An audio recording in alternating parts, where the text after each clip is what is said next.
Nako, ay matindi ho at kakaiba ang ginawang galawan nitong si Senador Bongo, sapagkat biglang natuklasan na ito ay nagpapanggap na isang magaling na doktor para lang malusutan ang kaso dito ho sa ICC.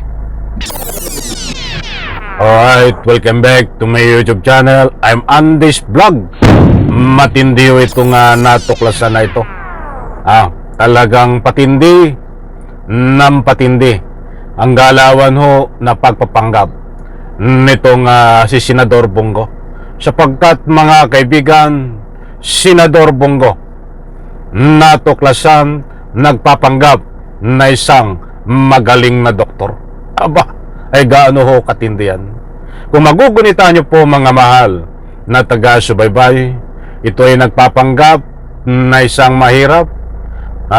Ito'y nagpapanggap na siya ay inosente sa lahat ng mga kinasasangkutan niya. Ay sino ba naman si Bongo? Kaunding padaan lang ho. Si Bongo ay kasangkot dito ho sa katiwalian sa gobyerno, ayon ho sa mga ebidensya, kaya't siya po ay may kaso na plunder. Gumugulong na po yan. Si Bongo ay kasangkot sa kahindik-hindik nung kapanahunan na tukhang na pinalaganap ni Bato ni Digong Duterte sa Republika ng Pilipinas. Siya ho ang bagman ni Digong Duterte.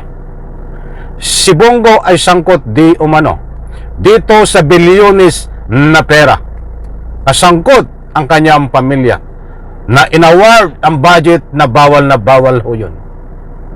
Inaward ni Digong Duterte na pinadaan, ibig sabihin sa kanya, matindi yan, bilyones na pera. Mga kaibigan, pera nyo at pera ng taong bayan. Gusto ko lang po ipalam sa inyo lahat yan, mga mahal kong taga-subaybay, kung gaano katindi ang pagpanggap nitong si Bongo. Dahil ito ang latest update na natuklasan. Bongo ay nagpapanggap na magaling na doktor para malusutan ang kaso sa ICC. Nako, matindi, di ba? Mga kaibigan, huwag po kayong alis. At bago ko po ibahagi sa inyo, isang like muna sa video na ito kung pwede lang. At sa lahat po ng hindi pa nakasubscribe sa aking maliit pa na YouTube channel, please subscribe. Maraming salamat po. Heto na, at sabik na po akong ibahagi ko po sa inyo itong pagpanggap na bilang isang magaling na doktor nitong si Bongo. Ito, at babasahin ko po sa inyo at ipaplas ko po diyan sa screen para sa lubos niyo pong pangunawa. Ito'y buhat doon po sa Facebook page niya. Ayan ho. Nakaplas po sa screen. Pagkatapos ko po maibahagi ko sa inyo, ay ibabahagi ko rin po sa inyo sa bandang gitna ng video na ito itong sagot ng Malacanang tungkol dito sa pagpanggap na isang magaling na doktor nitong si Bongo. Bakit po natin nasabi, mga mahal kung taga-subaybay, ito ho, mas mabuti pa basahin ko sa inyo. Ibinunyag ni Senador Bongo ang banta sa kalusugan ni dating Presidente Rodrigo Duterte. Anak ng katakot-takot. Ano ka, doktor? O nagpapanggap ka ng isang magaling na doktor para makalusot sa kaso ng ICC? Ikaw, at siyempre, kasama ang iyong amo. Siyempre, pag na-absolto ang iyong amo, ay absolto ka na din. Dahil ito ho, isa din. Di umano, nalalabasan ng warrant of arrest. Mga kaibigan, abangan po yan. Dito po na tayo mag-focus sa nagpapanggap na doktor. Nakakaalarma ayon kay Senador Bongo ang hindi makataong pagtrato kay dating Pangulong Rodrigo Duterte kaugnay ng kontrobersyal na pagsuko nito sa International Criminal Court sa Dahig. Ay naalarma daw siya. Ikaw lamang. At siyempre, ang iyong mga tagasunod, Bongo. Huwag mo na kaming idama dyan dahil kami ay natutuwa Sa turo ng matitibay na ebidensya, doon kami nagbabatay. Hindi kami nagbabatay sa anumang propaganda. Ba't ikaw nagbabatay ka sa inyo dahil amo mo si Digong. Dahil kaibigan mo si Digong.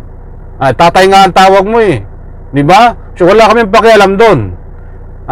Ang gusto naming ipunto dito, huwag ka magpakalat sa Republika ng Pilipinas na ikaw ay nagpapanggap ng isang magaling na doktor. Dahil dito, kung magbabatay po tayo at magsusuri, ay para kang doktor na nagre-resita Dito sa yan naka-flash sa screen, para kang isang doktor na nagre-resita na may sakit. Itong si Digong na yan ay walang katotohanan. Ito pa. Sa ginanap na pagdinig ng Senate Committee on Foreign Relations noong April 10, nabunyag na pagdating sa dahig ay isinakay ang dating Pangulo sa stretcher. Mag-isa lang ito, walang kasama. Kinumpirma ito ni Ambassador Marcos Lincaya, Special Envoy on Transitional Crimes. Sinabi rin ni Senador Bongo na bago isinakay sa aeroplano ang dating Pangulo ay hindi pinayagan ang mga personal na doktor nito na makalapit at hindi pinayagang mabigyan hindi pinayagang mabigyan ito ng mga gamot. Gayong alam naman ng mga otoridad na may sakit ito, may edad na, tumaas rin ang blood sugar nito kaya hindi nito kayang magbiyahe. Nako, puro kakalukuhan. Isiniwalat din niya ang isa pang critical na impormasyon tungkol sa medical condition ni dating Pangulo. Alam niyo ba, marami siyang medisina, 27. Yan araw-araw kung ano yung pinapainom sa kanya. Hanggang ngayon po ay hindi pa rin pinapainom sa kanya kahit 2 beses na pinadalahan siya mula sa Pilipinas. Hindi pinapapasok dahil gusto nila sa magagamot, papaano na lang po kung hindi hiyang o hindi naayon sa kanyang karamdaman. Iyan po si Bongo. Iyan ho.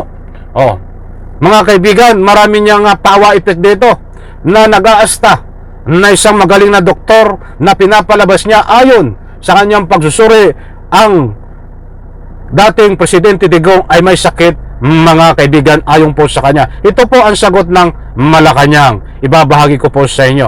Bilisan na natin. Kasagutan po ng Malacanang. Dahig at yung kanyang medical condition. Kasi dahig at yung kanyang medical condition. Kasi po nung humarap siya sa ICC, parang medyo kakaiba yung boses niya. Ang sabi po ni Senator Bongo ay parang hindi yata binibigay yung kanyang gamot. Ma'am, ni Senator Bongo, unang-una wala po siya doon sa lugar. At nadinig po mismo natin sa ICC, kay Judge Muto, na ang Pangulo po, ang dating Pangulo po, ayon sa mga doktor na tumingin sa kanya, ay nasa magandang kondisyon po. Mentally aware, mentally fit, at patuloy po rin na chine-check ang kanyang kondisyon. So, kung meron po mga ganitong klaseng mga haka-haka, muli, katulad na sinabi ni Senator Bato, ni Senator Bongo, dapat siguro ay kanya mo nang alamin. Alamin ang katotohanan dito bago po magbigay ng baka hindi nabibigay ang kanya mga gamot. Tandaan po natin, ang ICC po, may mga doktor po sila naka-assign dyan. Ngayon, kung araw-araw po natin i-monitor, uli, sasabihin natin, wala po kasing jurisdiction na ang Pilipinas kasi po ang dating Pangulong Duterte ay nasa kustodiya na po ng ICC. So sila na po talaga ang magbibigay ng maagarang pag-check up or mag-undergo po ang Pangulong Duterte sa check up po na ibibigay po ng ICC. Ayun mga kaibigan, maliwanag po, ibinahagi ko po sa inyo. Buhat sa Malacanang ang sagot po dito sa pagpapanggap ni Senador Bongo na isang magaling na doktor para malusot dito sa kaso ng ICC, itong si dating Presidente Digong.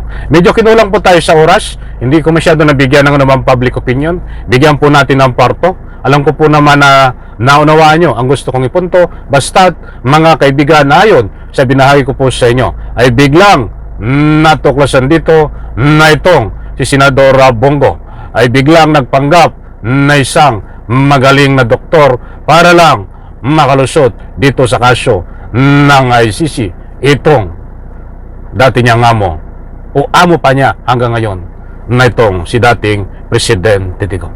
Alalahanin po natin, abangan din kung kailan din kukunin ng ICC itong si Senador Bongo at Bato. Muli po, isang like ko sa video na ito. Maraming salamat, bye-bye. Palagpakan.